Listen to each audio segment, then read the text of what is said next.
Hi, I'm your host Vasco Duarte. Welcome to the Scrum Master Toolbox podcast, where we share tips and tricks from Scrum Masters around the world.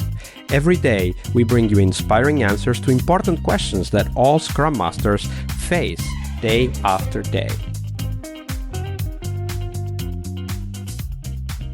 Hello, everybody. Welcome to our Success Thursday, the big question of the week. Of course, this week with Avipaul Bhandari. Hey, Avi, welcome back. Hi, thanks for having me back again. Absolutely. So let's start with the retro question. We'll talk about success for Scrum Masters in a minute. But first, Avi, what's your favorite retrospective format and why? Yeah, this one's quite an old school one. It's called a Timeline Retrospective.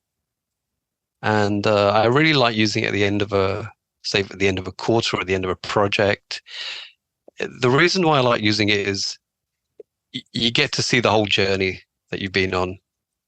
So I'll just describe it for people who aren't aware of it. So the way that I'm used to running it is there's an x-axis with the times, like your start date and your end date on the x-axis, and then the y-axis is usually satisfaction. Like the top is very happy and the bottom is a sad face. You've got emojis representing this, and the team will plot events on the timeline, and the further up they plot it, the happier it was, and the lower down it was, the less happy it was, or the more sad, I guess, they were about that particular event. And what will happen is they will plot things up on the timeline, and it will trigger other people's memories of, oh yeah, that happened, and then this happened as well. And then what you'll see is like this shape forming, which tells the story of the entire timeline. And sometimes it'll be like, hey, it started really great, but then all these bad things happen, and then you see it kind of getting lower. And then, but by the end, we pulled it all back and we delivered successfully, and then you're back in the kind of top right by the end of it. And I just like the whole kind of the journey, but also it ties in directly with emotions and how people were feeling throughout the whole thing. And why do you value that? Like, why do you value this emotional landscape for that timeline? That's a great question. Well, we're human, right?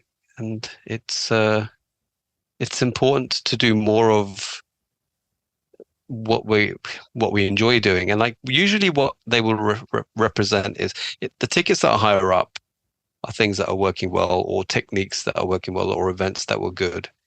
So we want to do more of those things. And the things that are not so great are things that we want to avoid, or we want to have actions around not repeating or improving upon. So I guess tying the emotion to the event is about just, it reflects ultimately how well it was working and how well it wasn't. Yeah, absolutely. And one thing that you said is very important.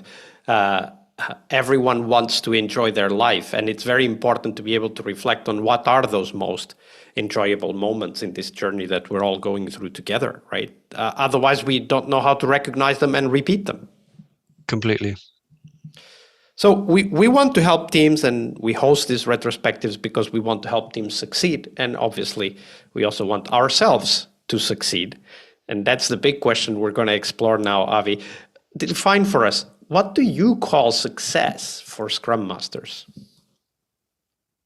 I'm going to be honest, I struggled with this. It's quite difficult, and I feel as though where my mindset currently is at, just given the state of the industry, this is quite hard to define. It means many different things to different people. From a personal perspective, obviously there are things such as, metrics productivity metrics, which we can point to. And in the past, I have used flow metrics, for example. There was one company I was working at where I was the sole Agile coach, and I wanted a team, and I was told, hey, go work with a few teams and then show us your metrics. And then I was able to show like a reduced cycle time and reduced aging WIP, and also for one team it was like increased throughput because of the approach that we'd taken and the things that we put in place. And it was like, and that justified hiring a team then. It was like, great, And so I asked for 6 people and I got 3. I should have asked for 12. Lesson learned. Yeah. Yeah. So in that respect, you could say, hey, look, productivity metrics prove success. But I think that's only one part of it, right? For me, I talk, obviously there's the product side of it as well. And people talk about OKRs and delivering value, which I think ultimately is what we're here for, is to help deliver value. So obviously we want to show evidence there. But for me, I think, and this is harder to measure, but it's around that soft skills, around the team dynamics and the human elements, which I talked about in the previous episode. I talked about psychological safety. And so, for example, even now when I'm in a meeting or a stand-up or planning meeting, I will notice certain individuals not contributing and we're missing out on their intelligence. So for me, it's almost like, okay, how do we reach a place where they're contributing as much as their colleagues? That could be a measure. Also, I mean, I know this one might not, I'm not sure if all your listeners will agree with me here, but how much are people smiling in the meetings? If they're all coming in and being miserable, then is it really that great a place to be? And so I try to create an environment where we are smiling. And I'm not saying I come in and do a stand-up act, but it's important to be affable and pleasant with your team. And them with each other. Exactly. Completely. Yeah, I that's actually, I think somebody said in one of these success questions in the past that you just count the smiles. And I think that there's a lot of important information that can come from just paying attention to that simple metric, right? Like counting the smiles. Because if people aren't smiling, it can be a good thing. It can be they're focused and they really want to succeed and they're working hard. But if that goes on for a long time, it leads to burnout and disengagement and fighting, right? Conflict and so on and so forth. So definitely, I think that is a valid metric for us to look at and understand the morale within the organization and the team. Because if more smiles, better morale. If people are shouting or disengaged or frowny faces, that's not as good as a team that is, chatting along and getting things done while having fun doing it. Completely, yeah. And I remember when I join organizations and I see angry people raising their voices at each other, it's like, whoa, what happened here? Why is this the tone? Why do they think this is acceptable? Do they think this is being productive? Yeah, it's interesting. So sometimes I would say possibly traditional leadership, some people adopt a tone which is not necessarily pleasant, can be quite authoritative, and they feel as though they are inspiring or motivating their team to be productive that way, which for me is kind of counterintuitive and not necessarily establishing an environment where people feel safe contributing. Yeah, and definitely not in the long term.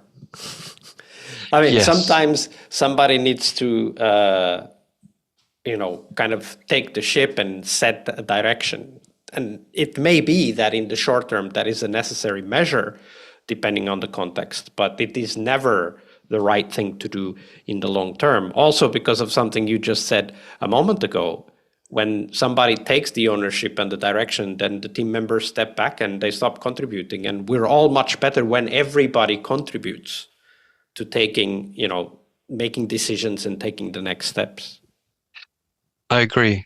Although something I've learned recently is that not everyone wants to contribute. Some are happy just to be told what to do and to get on with it. And sometimes trying to force them to contribute where they don't want to will actually reduce their happiness. Absolutely.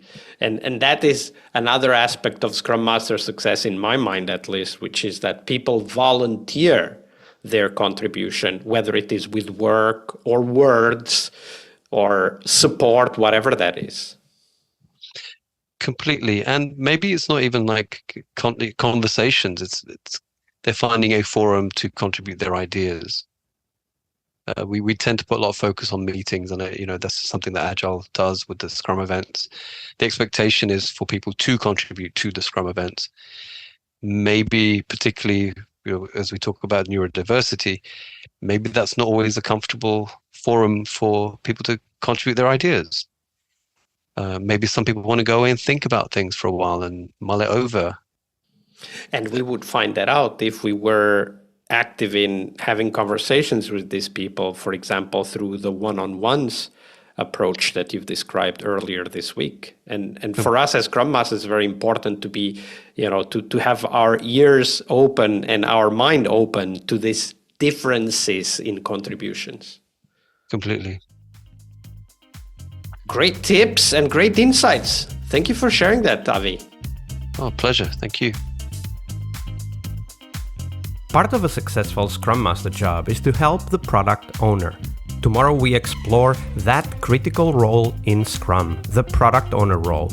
Tune in to learn about product owner anti-patterns, what you can do to help the product owner, and a real-life example of what a great product owner is and what made it so. Tomorrow on our Friday Product Owner episode. See you tomorrow. We really hope you liked our show. And if you did, why not rate this podcast on Stitcher or iTunes? Share this podcast and let other Scrum Masters know about this valuable resource for their work. Remember that sharing is caring.